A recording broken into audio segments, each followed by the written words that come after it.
Today on Sand Custom Gurus.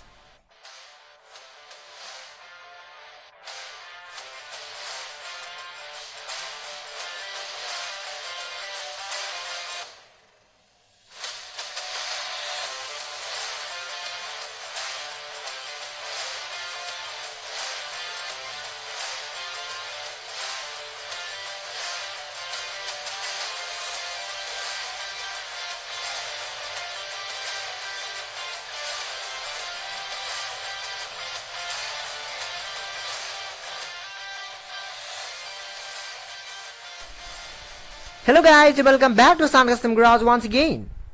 सो दोस्तों, आज का ये नया वीडियो एक्चुअली में थोड़ी इन्फॉर्मेटिव होने वाली है, जो कि मेरी एक नई प्रोजेक्ट के ऊपर है।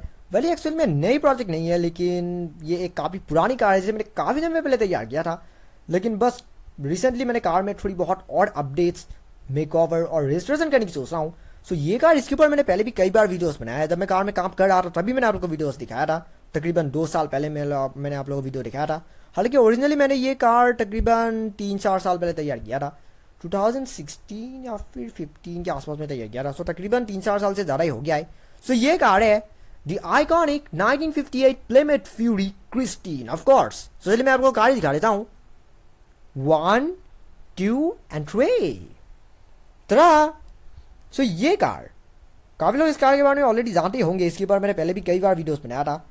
लेकिन ये कार काफ़ी समय से एक्चुअली में मेरे एक टेबल के ऊपर पड़ा हुआ था, जिसकी वजह से ये कार काफ़ी बहुत ख़राब हो गया है। ये देख सकते हैं आप, बॉडी में काफ़ी दाग लग गया है। और इसके जो कुछ भी पार्ट्स था वो सब कुछ मैंने रिमूव कर दिया, क्योंकि वैसे भी कार में रजिस्ट्रेशन का काम जल्दी शुरू होने वाला है। ये सब ट्रिम्स में निकल आया है, देख सकते हैं आप।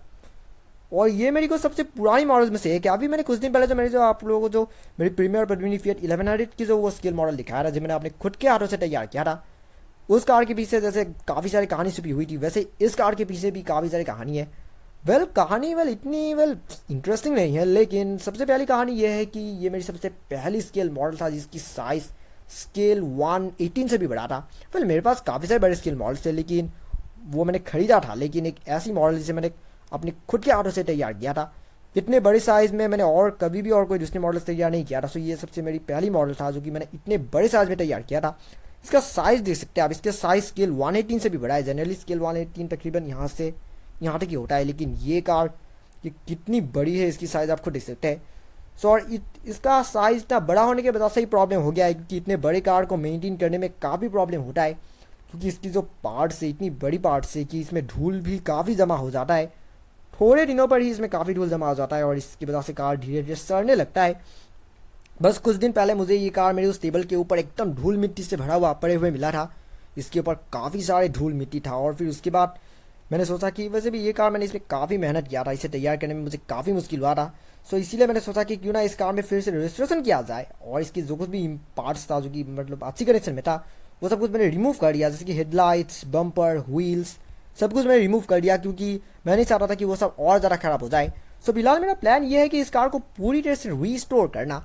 इवन सिर्फ रिस्टोर ही नहीं बल्कि मेक ओवर भी करना, क्योंकि उस ज़माने में मैं कार्स को अच्छी तरह से ध्यान से नहीं बनाता, जिसकी वजह से यहाँ पर आप लोगों को काफ़ी सारी लाइंस देखने को मिलेगा। और सबसे पहली चीज़ कि इसे पेंट किया गया था। आजकल मैं पेंट का इस्तेमाल नहीं करता हूँ, आजकल मैं हमेशा वाइनल रैपिंग इस्तेमाल करता हूँ। लेकिन उस ज़माने में मैं वाइनल रैपिंग से भी ज़्यादा पेंट इस्तेमाल करता था, जिसकी वजह से इसकी कलर काफ़ी ज़्यादा रफ हुआ था। आपको देख सकते हैं, ये पुराने होने की वजह से नहीं बल्कि इसकी क्वालिटी ही ऐसा हुआ था।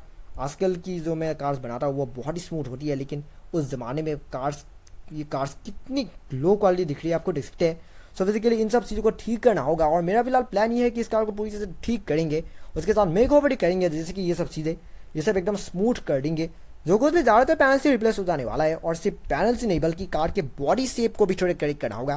मैं आप लोगों को एक दूसरी कार दिखाना चाहूँगा, तो इसलिए थोड़ा वेट कीजिए। तड़ा। सो ये वो कार इसकी मैं बात कर रहा था। ये एक्चुअली में हॉट व्हील्स की मॉडल है, 57 प्लेमेट फ्यूरी। हालांकि इसमें कुछ चीज़ें 58 मॉडल की ट्राई है, जिसकी फ्रंट बम्पर देख सकते हैं आप। ये बम्पर जनरली 58 की मॉडल की ट्राई, इवन इससे काफ़ी बहुत 57 और 58 के दोनों मॉडल को मिक्स करके बनाया गया था, जैसे कि मुझे इंटरनेट में पता चला था। सो ये कार मुझे मैंने काफ़ी समय पहले ख़रीदा था। इसे खरीदे मेरा तकरीबन 2 साल ही हो गया है। मैंने इसे 2018 में ख़रीदा था शायद, मतलब मुझे अच्छी तरह से याद नहीं मैंने कब ख़रीदा था, लेकिन काफ़ी पुराना ही हो गया है लगभग। सो ये कार एक्चुअली में वैसे भी ये एकदम एक्चुअल स्केल मॉडल है, जैसे हॉट व्हील्स ने बनाया था, तो इसलिए इसका साइज, शेप, एवरीथिंग बिल्कुल असली कार के साथ हूबहू मिलता है। सो अगर इस कार के साथ अगर आप कंपेयर करके देखिए तो साइज ऑलमोस्ट मेरी ये कार भी ऑलमोस्ट परफेक्ट ही हुआ है, लेकिन कुछ चीज़ें परफेक्ट नहीं हुआ है। जैसे कि इसकी फ्रंट विंडशील्ड देख सकते हैं आप, ओरिजिनल कार का विंडशील्ड इतना बड़ा नहीं है और वो काफ़ी बहुत कर्व होती है, कर्व तो होती है, और उसके साथ ही वो उसका मतलब जो ब्रेड होती है वो भी काफ़ी लंबी होती है जिसकी। लेकिन अगर इस कार की बात करें तो इस कार का विंडशील्ड जनरली कुछ ज़्यादा ही बड़ा हुआ है और उसके साथ ही इसका ब्रेड भी बिल्कुल ठीक नहीं हुआ है। ये देख सकते हैं आप, ओरिजिनल कार का सामने का हिस्सा भी थोड़ा ज़्यादा लंबी है, लेकिन इस कार के थोड़ा कम हुआ है। बल्कि थोड़ा कम नहीं हुआ है, बल्कि इस विंडो का शेप, विंडशील्ड का शेप रॉन्ग हुआ है, जिसकी वजह से इसका फ्रंट एंड भी देखने में छोटी लग रही है। साइड वाला विंडोज ऑलमोस्ट ठीक ही है, लेकिन ये वाला पिलर, ओरिजिनल कार में ये पिलर एकदम स्ट्रेट नहीं है, ये देख सकते हैं आप, लेकिन इसमें ये ज़्यादा कर्व हुआ है, बिल्कुल आजकल की मॉडर्न कार्स की तरह हो गया है। और इन सब चीज़ों की वजह से इसकी बॉडी शेप कड़कने लग रही है। और उसके साथ ही अगर वेट की बात करें, वेट यानी कि ब्रेड, जो कि वेल एकदम रॉन्ग हुआ है। रॉन्ग इसीलिए हुआ है क्योंकि प्लिमथ फ्यूरी इतनी थीन नहीं है, इसकी ये काफ़ी पतली है, देख सकते हैं आप। प्लिमथ फ्यूरी का मतलब जो वेट होता है बल वो काफ़ी मतलब ज़्यादा होता है, कार काफ़ी वाइडर होता है, मतलब ज़्यादा। उस ज़माने में कार वैसे भी काफ़ी वाइडर होता था, मोटा नहीं होता था लेकिन काफ़ी वाइडर होता था, यानी कि वेट काफ़ी लंबा होता था। लेकिन इस कार का वेट काफ़ी कम हुआ है, जिसकी वजह से इसका हेडलाइट्स वाला स्लॉट्स देखने में ज़्यादा बड़ा लग रहा है और ग्रिल देखने में ज़्यादा छोटा लग रहा है। ये सब चीज़ों की वजह से इसकी जो बॉडी शेप है वो एग्जैक्ट नहीं हुआ है और ऐसा लग रहा है कि इसे हाथों से बनाया गया है। आजकल जो मैं कार्स बनाता हूँ वो ऐसा नहीं होता है, वो ज़्यादा हाईली डिटेल होता है, लेकिन उस ज़माने में मैं चीज़ों को अच्छी तरह से डिटेल नहीं कर पाता था, जिसकी वजह से इसका बॉडी शेप करेक्ट नहीं हुआ था। तो ये सब चीज़ें करेक्ट करना होगा। अब आप ये खुद समझ रहे होंगे कि जो प्लानिंग मैंने किया है उन्हें करने में कितना मुश्किल होगा, क्योंकि वेट मैं कार को 20 से काट के इसका वेट नहीं बढ़ा सकता। मुझे ये सब पैनल काटना होगा, सब पैनल काट के उन्हें थोड़ा और स्टब ले जाना होगा, फिर बाद 20 वाले हिस्से में ज़्यादा गैप करना होगा, उसके बाद उनमें नए पैनल जोड़ना होगा, उसके बाद जाकर इसकी बॉडी शेप करेक्ट हो पाएगा, जो कि कितनी हार्ड स्टफ है वो वाला आप खुद समझ पा रहे होंगे। अगर बम्पर्स की बात करें तो ये वो पुरानी बम्पर्स है जो कि मैंने कार में पहले लगाया था। सो ये पीछे वाली बम्पर है और ये सामने वाली बम्पर। सो ये दोनों बम्पर्स ऑलमोस्ट ठीक कंडीशन में ही है। इतने समय से धूल मिट्टी पड़ने की वजह से इनमें भी थोड़ी बहुत दाग लग गया है, लेकिन जो भी हो ये बम्पर अभी बिल्कुल अच्छी कंडीशन में ही है और इसका शेप भी ऑलमोस्ट ठीक ही हुआ था। वैसे भी हाथों से मैं इतना ही करेक्ट बना सकता हूँ, इससे ज़्यादा तो मैं और करेक्ट नहीं बना सकता। अगर आप इस ओरिजिनल कार के बम्पर के साथ अगर इसे मैच करके देखिए तो ये ऑलमोस्ट सेम ही हुआ है, देख सकते हैं आप, ऑलमोस्ट सेम ही हुआ है। कुछ चीज़ें करेक्ट नहीं हुआ है, लेकिन फिर भी ये ऑलमोस्ट 85% ही करेक्ट ही हुआ है। सो इसलिए मैं इन बम्पर्स को वापस यूज़ करने की सोच रहा हूँ, क्योंकि इनकी कंडीशन भी बिल्कुल ठीक है और इतनी अच्छी तरह से बनाने में भी काफ़ी मुश्किल होता है। ये बम्पर्स पूरा क्रोम है, आप लोग को देख सकते हैं, और ऐसे क्रोम बम्पर्स तैयार करने में भी काफ़ी मतलब मुश्किल होता है। ये सब लाइन्स देख सकते हैं आप, इन्हें बहुत ही अच्छी तरह से डिटेल किया गया था। ओरिजिनल कार की बम्पर जैसी है बिल्कुल एग्जैक्टली वैसा ही बनाया गया था। सो और इसीलिए मैं सोच रहा हूँ कि इन बम्पर्स को ही वापस यूज़ करेंगे। और अगर इन बम्पर्स की अगर मतलब साइज़ की बात करें तो ये बम्पर्स जनरली आपको देख सकते हैं यहाँ एक्स्ट्रा निकल रहा है। इसका मतलब कि बम्पर्स का वेट ज़्यादा बड़ा है जबकि कार का वेट कम हुआ है। सो इसीलिए अगर मैं कार का वेट बढ़ा भी दूंगा तो इन बम्पर्स को बहुत अच्छी तरह से यूज़ किया जा सकता है, क्योंकि इन बम्पर्स का वेट पहले से ही ज़्यादा है। आपको देख सकते हैं ये कार से एकदम बाहर जा रहा है। इवन बम्पर का जो वेट है, इस कार का वेट भी बिल्कुल वैसा ही होना चाहिए जनरली, लेकिन उस ज़माने में मैं कार को अच्छे से डिटेल नहीं कर पाता था, जिसकी वजह से इसकी चीज़ें रॉन्ग हो गया था। लेकिन अब जो भी हो, इतने समय बाद वैसे भी इस कार में थोड़ी बहुत डिस्ट्रक्शन करने का काम वैसे भी सब बनता है, और इसलिए मैं सोच रहा हूँ कि कार को पूरी तरह से ठीक करेंगे, रीस्टोर करेंगे, इवन पहले से भी बेटर बनाएंगे, ताकि ये एक परफेक्ट क्रिस्टीन रेप्लिका बने जो कि पूरी दुनिया में एक होगा।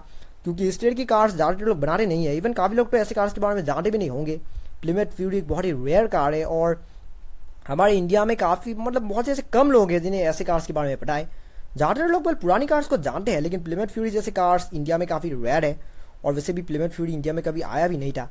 वेल आया था, लेकिन थोड़ी बहुत वो बेलवेडेर मॉडल्स ज़्यादा आया था, बेलवेडेर और सेवॉय, लेकिन फ्यूरी नहीं आया था।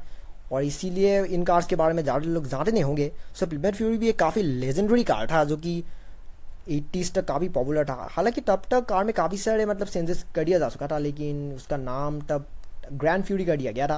लेकिन प्लिमथ फ्यूरी काफ़ी पॉपुलर कार था, इसके बारे में तो काफ़ी लोग जानते होंगे। अगर आप एक मेरी तरह ही अगर आप भी एक क्लासिक कार के शौकीन है तो इस तरह की कार्स के बारे में आप बहुत अच्छी तरह से जानते होंगे। नॉर्मल लोग इन कार्स के बारे में नहीं जानते होंगे, लेकिन मेरी तरह क्लासिक कार के शौकीन तो इन कार्स के बारे में बहुत अच्छी तरह से जानते होंगे। और ये कार एक बार अच्छी तरह से तैयार हो गया तो उसके बाद आप लोग इसे पहचाने भी नहीं पाओगे, इसकी क्वालिटी अब कितनी लो है आप खुद देख सकते हैं। लेकिन और बस कुछ ही हफ्तों बाद ये कार पूरी तरह से ट्रांसफॉर्म हो जाने वाला है और इसकी स्टाइलिंग बिल्कुल अब मैं जिस तरह से कार्स बनाता हूँ बिल्कुल वैसा ही हो जाएगा, यानी कि ज़्यादा स्मूथ होगा, बेटर होगा और पहले से कई गुना ज़्यादा बेटर भी होगा। सो ये प्रोजेक्ट वेल काफ़ी लंबी होने वाला है, ये तो मैं एकदम यकीनन कह सकता हूँ, क्योंकि इसमें जितना काम है उसके हिसाब से तकरीबन 1 महीने ही लगने वाला है। लेकिन जो भी हो वेल बाकी लगे कोई फ़र्क नहीं पड़ता है, लेकिन चीज़ एकदम परफेक्ट होनी चाहिए और मैं उम्मीद कर रहा हूँ कि इस कार का काम जल्द ही पूरी तरह से कंप्लीट भी हो जाए। तो चलेगा अभी के लिए इतना ही, फिर मुलाकात होगी मेरी एक और नई वीडियो में जिसमें मैं आप लोगों को ऐसे ही और भी कमाल की कस्टम कार्स, कस्टम बिल्ड्स और ऐसी काफ़ी समय अपनी खुद के हाथों से तैयार की गई स्किल मॉडल्स दिखाने की कोशिश करूँगा। लेकिन तब तक अगर आपको ये वीडियो सच में पसंद आया then don't forget to like, comment, share and subscribe to my channel and also click the bell icon so you will get notification every day. And thank you very much for watching my video. Thank you very much.